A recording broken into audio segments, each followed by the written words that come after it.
한국 인터넷에서 자주 볼 수 있는 공포썰 중 하나는 보통 오래된 아파트나 시골에서 벌어지는 기묘한 이야기로 시작됩니다. 여기서는 오래된 아파트 단지에서 벌어진 한 가족의 이야기를 길게 풀어보겠습니다. 서울의 변두리에 위치한 오래된 아파트 단지에는 낡은 외관과는 다른 기묘한 분위기를 자아내고 있었다. 이곳에 30대 초반의 한 가족이 이사를 오게 되었다. 가족은 부모님과 초등학생 아들로 이루어져 있었다. 이번 이사는 아버지가 직장 옮기게 되면서 진행된 일이었고, 당시에는 아파트 값이 저렴해서 큰 고민 없이 이사를 결정하게 되었다. 이곳에서의 생활은 처음 며칠간은 평범했다. 아들은 새로운 학교에 적응하느라 분주했지만 가족 모두 점차 이 새로운 환경에 익숙해져 갔다. 그러나 이사 가고 난 지 일주일쯤 지나면서부터 집안 곳곳에서 이상한 일이 벌어지기 시작했다. 처음에는 밤마다 거실에서 이상한 소리가 들려왔다. 마치 누군가가 쿵쿵 뛰어다니는 것 같은 소리였다. 부모는 상상 속의 일이라고 여기면서 크게 신경 쓰지 않았고, 피곤한 탓에 그저 바람 소리일 것이라고 합리화했다. 하지만 아들은 유독 신경이 쓰였는지 매일 밤 약간의 불안감을 안고 잠에 들었다. 그러던 어느 날 아들은 집에서 혼자 숙제를 하고 있었다. 부모님은 둘 다 직장에 나가 계셨고 초저녁이라 집안은 약간 어두워진 상황이었다. 갑자기 아들은 방문 틈으로 현관 쪽에서 누군가가 자신을 쳐다보는 눈초리를 느꼈다. 순간 등골에 오싹함이 스쳤다. 아들은 용기를 내어 문을 열고 봤지만 아무도 없었다.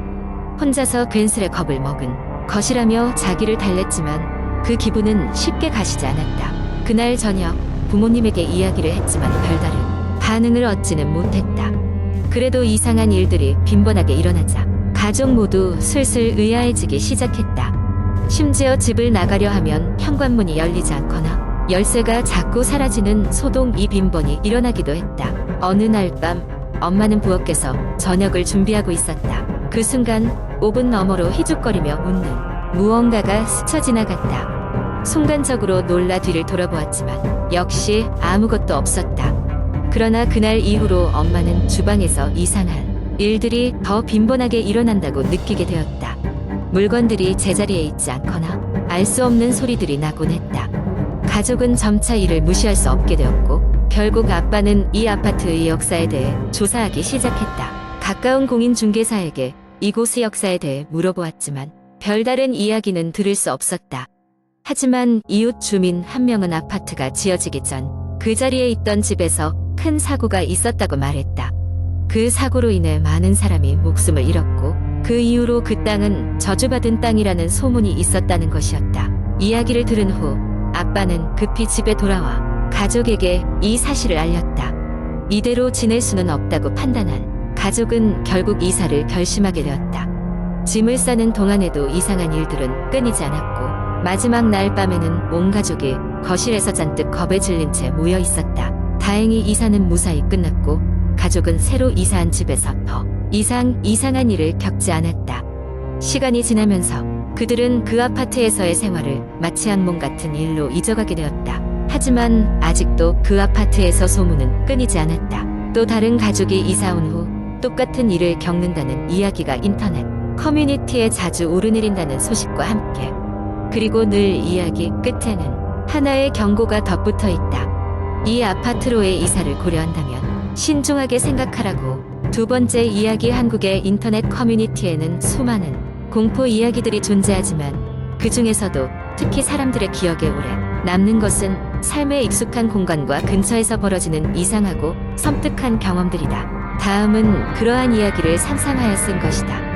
서울의 한 오래된 아파트 단지에서 있었던 일이다. 이곳은 1980년대에 지어진 건물들로 건물의 외벽은 세월의 흔적을 고스란히 간직하고 있었다.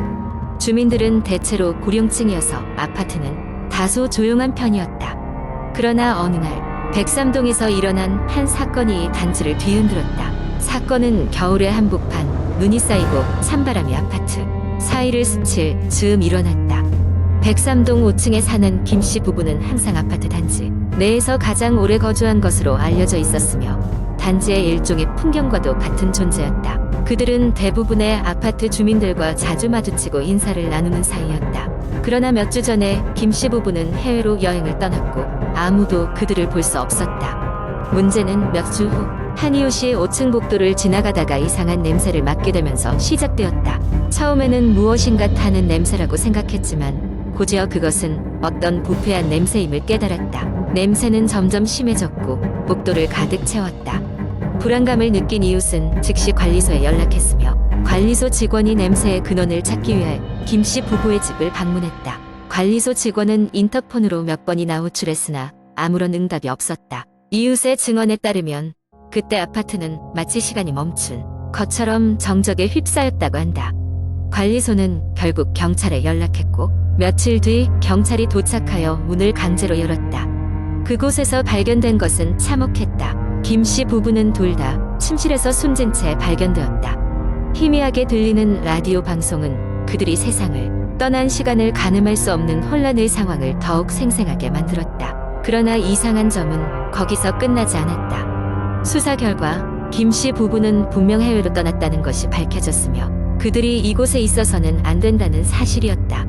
그러나 부검 결과 그들은 본인 부부가 맞았고 사망 추정 시점도 해외로 떠난 후 현재까지라는 것이었다. 더욱이 몇몇 이웃들은 몇 주간 밤마다 김씨 부부의 집에서 부엌 불빛이 가끔 켜지고 꺼지는 것을 보았다고 이야기했다. 이 사건은 아파트 주민들에게 큰 충격을 주었으며 사건 이후로 백삼동은 축축한 공포와 불안한 느낌을 안겨주었다.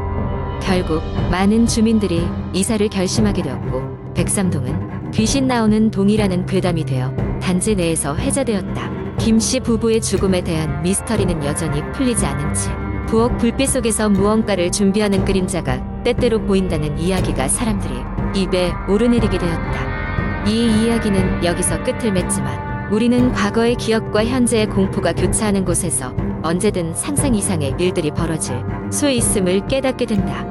사람들은 여전히 그 아파트의 5층을 지나칠 때면 어쩌면 그날 이후 김씨 부부가 남긴 잔상이 아닐까 하는 생각으로 한 번쯤 뒤를 돌아보곤 한다. 세 번째 이야기. 어느 지방 소도시 조용한 동네에 민수라는 학생이 살고 있었습니다. 민수는 항상 학교에서 돌아오는 길에 한적한 골목을 지나가곤 했습니다. 그 골목은 낮에는 아무렇지도 않았지만 밤이 되면 어딘가 으스스한 분위기를 풍기곤 했습니다. 오래된 가로등들은 간간히 깜빡거렸고 가끔씩 들리는 고양이 울음소리가 정막을 더욱 짙게 만들었습니다. 어느 날 밤 학교에서 늦게까지 공부하던 민수는 친구와 함께 집으로 돌아가고 있었습니다. 그날따라 바람이 몹시 불어왔고 골목 어귀에 들어서자 바람은 더욱 세차게 불어왔습니다. 친구는 민수에게 "야, 오늘따라 이 골목 이상하지 않아?" 라고 물었습니다. 민수는 괜히 겁을 주려는 친구의 장난이라고 생각하며 대수롭지 않게 넘기려 했습니다. 그러나 계속해서 불어오는 찬바람에 민수도 어쩐지 마음이 불안해졌습니다. 그렇게 이야기를 나누며 걷던 중 친구는 문득 길 한쪽에 천천히 걸어오는 중년 여성의 모습을 보았습니다.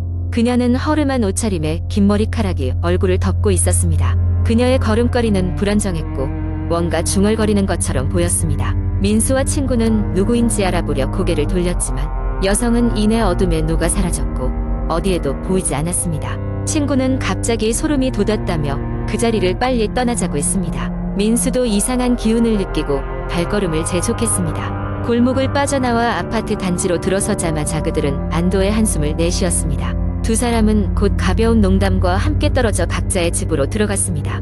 하지만 그날 이후로 민수는 밤에 잠을 잘 수 없었습니다. 창문을 통해 누군가 자신을 지켜보는 느낌을 받았기 때문입니다. 처음에는 바람 소리나 나무 그림자가 만들어낸 착각이라고 생각했으나 매일 밤 같은 시간만 되면 그 불안한 시선을 느꼈습니다.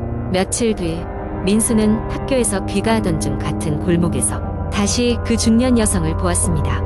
이번에는 더 가까이에서 본 그녀의 얼굴은 어딘가 사뭇 슬퍼 보이면서도 무척 두려운 표정이었습니다. 민수는 얼어붙을 것 같은 공포를 간신히 이겨내며 그녀에게 다가갔습니다. "무슨 일이세요?"